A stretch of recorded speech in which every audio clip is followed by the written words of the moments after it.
Do you own or rent your home? Sure you do, and I'll bet it can be hard work. You know what's easy? Bundling policies with Geico. Geico makes it easy to bundle your homeowner's or renter's insurance along with your auto policy. It's a good thing, too, because you already have so much to do around your home. Go to geico.com, get a quote, and see how much you could save. It's Geico Easy. Visit geico.com today. That's geico.com. Nice to have you back with us. Thomas Harding joins Kerry and I. Thomas, of course, MLB.com. He covers the Colorado Rockies. But more importantly, the All-Star Game is in Colorado. Thomas, how are you? I feel good, feel clean. I'm sitting here in Coors Field during the high school home run derby watching a young man named Sal Stewart from Miami, Florida, Westminster Christian High School. What famous player came from Westminster Christian? A-Rod. There you go. There you go. He was a heck of a quarterback there, too. All right. Yeah, come on. I grew up in Miami. I went to. Where'd you go? Miami Beach High, you know. Wow. Okay. All right. So you can never get anything past Marty Lurie. Well, that one I happen to know. So I got lucky on that. But, hey, what about the atmosphere? We haven't really talked to anybody about the atmosphere at Coors Field in Colorado, in Denver, about the All-Star Game. Usually you have a couple of years to build up the interest. Here you had about 3 months. Yeah, and I'll tell you, and I remember just on some of the discussions, and I was privy to some discussions with Major League Baseball, they decided that they were going to do a full All-Star Game with all the events. The convention center is teaming now. I mean, I think the Mickey Mantle cart was brought in to quite a bit of fanfare. There will be events just like any other All-Star Game. I think the only thing missing is some of the swag parties that go on, and I believe that's more of a COVID thing than anything else. So they were able to throw together an All-Star Game very quickly. And obviously the weekend is just beginning, but there were events yesterday, and I believe they had a press conference on Thursday. I was with the team in Arizona at the time, but it does look like this is going to be a very normal All-Star Game with full capacity and all the events surrounding it. Oh, Thomas, thank you so much for joining us today to talk All-Star Game. And anytime we talk All-Star festivities, I want to know about the Home Run Derby. And I think that the Home Run Derby at Coors Field, great opportunity. They did it in 1998. The farthest home run hit, 510 feet by Mark McGwire. Are the conditions shaping up with the humidor and the balls and the weather to make it so that we're going to see some record-setting tape shots here?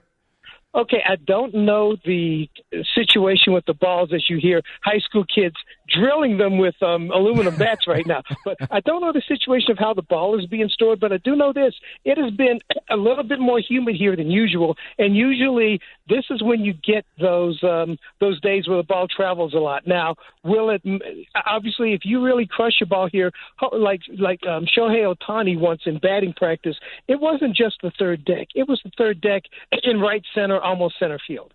Those things could and wow, there's a high school guy who just put one in the third deck in right center just now. Aluminum bat, but I don't care if he had a steel bat. It doesn't matter. What's his name? Caden Martin from Baltimore, Maryland, McDonough High, left-handed hitter. Yeah, if you're a left-handed hitter, a ball could travel here. So I'm expecting some things to happen, and obviously everybody's talking about Shohei Ohtani. Now, some of the right-handed hitters, especially the line drive types, left field is pretty good to them. So if Trevor Story is on, I think he will actually challenge in his home park. Now, you also are a moderator, are you not, of a very good discussion group at the All-Star Game? I think I saw that online. Yes, I am. I'll be moderating on Monday, and it's don't want to leave anybody out, but Bob Kendrick from the Negro Leagues Museum, Ferguson Jenkins, and that'll be a real thrill. I mean, I was, 6 years old when the Cubs were going for the pennant in 1969. Ken Griffey Jr., of course, and he's working for Major League Baseball and doing a lot of things to help the visibility of the game. LaTroy Hawkins and CC Sabathia, that group, it's going to be a lot of fun. I mean, just kind of asking them questions about the game, its history, where it's going from here. Obviously, you look at that panel and you think baseball is a sport that has that has kind of skipped a generation of young black players. I think it's coming back, and I think because some of the older players are actually stepping in and getting involved in their communities and everything else. I mean, I think Reggie Smith is going to be an honorary coach of the National League. I know that he has done a lot of things with young baseball players, but it will be a lot of fun. I will be excited to be a part of it. I mean, it's funny, too. I guess I'm moderating, but my plan is to not say very much and just listen with everyone else. Oh, Thomas, what a great panel. Bob Kendrick, one of the all-time great storytellers in Major League Baseball and with the Negro Leagues Museum and all the history. What a week it's shaping up to be at Coors Field in Colorado. Thomas Harding joining us on the Giants pregame show from Denver. What are you most looking forward to? There's the Futures game, there's the Home Run Derby, the All-Star game, the draft. What catches your attention this week? I'll tell you what, I am interested in the draft being here, but I'm going to be so busy I'm going to see so little of it. But what I'm hoping is that this starts Major League Baseball and amateur baseball in working together to get the word out about players. I like the fact that they moved the draft to the All-Star weekend so that when a player is drafted, it's like, well, no one can talk to him because he's getting ready to go to the College World Series or something like that. So I do like this. I think but I think it's just a beginning. I'm actually kind of looking forward to the game. I just want to see just want to see what it's like to see one here at Coors Field and see what type of baseball. There's very good pitching in baseball now. Obviously, a couple of guys like Jake DeGrom and Kevin Gausman from the Giants, a Denver native, by the way, will not be participating. But I do want to see the pitching, but I also want to see hitting because obviously that's something that we want more of in this game. We want the bat swinging. We want balls in play, and I would like to see this All-Star game be that type of game. Well, I think there was one there in '98, if I'm not mistaken, and the American League won 13-8, 21 runs, and Roberto Alomar was the MVP. That was unbelievable. I remember, just the discussion, as you mentioned earlier, of the Home Run Derby. And also, it was good for Denver to get on the national spotlight because the Rockies, let's face it, they're not on TV a lot nationally. And seeing that now, Coors Field had kind of that reputation of cheap home runs or whatever in a 13-8 game. Maybe that helps solidify that. But I think it's a fun atmosphere, and you get those Denver crowds in here. I think it'll be good for baseball. I mean, here's what I'm noticing. Almost everywhere I've been, now I have been to Phoenix where they had the NBA Finals going on next door, and it was a lonely place to be. But everywhere that's opened up the stands, people are hungry for baseball. It does remind me a little bit of, obviously not the same rancor, but when baseball was coming out of the strike lockout in '94, going into '95, people wanted good baseball. They wanted to see baseball. They missed baseball. Oh, Thomas, great perspective as always. Thank you so much. I'm curious, now that we've talked about the All-Star game and Trevor Story participating in the Home Run Derby, is this Trevor Story's final few weeks with the Colorado Rockies organization? Are they in a mode where they're ready to sell and move on? Well, if it's Trevor Story, yes. I mean, we've almost resigned ourselves to that here in Denver. I know the fans were angry over the Arenado deal. I think there's more resignation with Story. As far as Story's concerned, this is a wonderful way. It should be almost a textbook way of handling all the trade rumors and knowing that you're probably going to be moving. He has really gotten in with the younger guys that are going to be replacing him, actually, the guys that are going to be carrying this team forward. And every opportunity, he says, there are good players here. Now, it may take a while, and the Rockies are going to have to do a few things, and they have to be careful with the rebuild because they cannot destroy the pitching that they've built. But can they get another Trevor Story and then some? Because they need people who can hit a ball out of the ballpark, not just here, but on the road. A lot of teams are talking about pitching. Not many talking about a shortstop. Were any rumors as to who may be interested in him?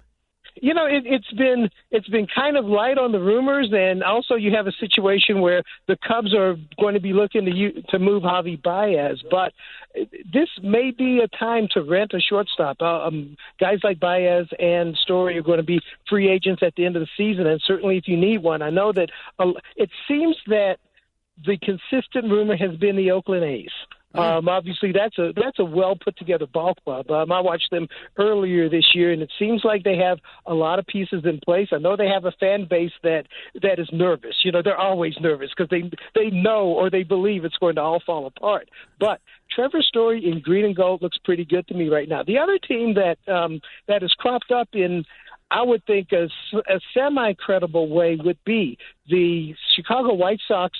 If they move Story to second base, you know, in his Double-A season, he played a lot of second base because they didn't know that they were going to trade Troy Tulowitzki later that summer. So he played a lot of second base for them. So if they're able to do that, and maybe if a team says, hey, listen, I know it's not your position, and who knows what will happen at the end of the year, but do the best you can for us offensively, play a good second base, and let's try to win a World Series. I can see that happening. The other thing, if I may, the reason why not much has gone on, I do think that the All-Star game is part of it. You know, they don't want to move him before this home run derby, and the fans really love him. But also, the interim general manager, Bill Schmidt, he was the vice president of scouting. Schmidt is in Arizona right now running the draft. That's where all that's where all of the scouts are gathered to go over their information and everything else. Even though the draft is here, they're running it from there. But I think after the draft, then it gives the Rockies a little bit of time to kind of regroup, look at where things stand with the teams that are looking for a Trevor Story. Boy, great report, Thomas. Thank you so much. Have a great time, and we'll see you down the road here. This is a good week for you. Thank you. Hey, thanks for having me. Very good. All right, that is Thomas Harding. Boy, Bill is coming up next with our talk back. Of course, he's got extra innings today with Atlee Hammaker. And back with you tomorrow morning, 9 a.m. again for our pregame. So more coming up right now. KMBR 680, 104.5, the sports leader. No matter what's ahead, you count on family. And Northern California families count on Honda. Fuel efficient, packed with high-tech safety features like Honda Sensing and Apple CarPlay. With legendary dependability you can pass down from one generation to the next. Around here, people count on two things, family and Honda. And right now, at your NorCal Honda dealer, get family-friendly deals on any new Honda, like $219 a month on a new Accord. But unlike your Honda, this offer won't last long.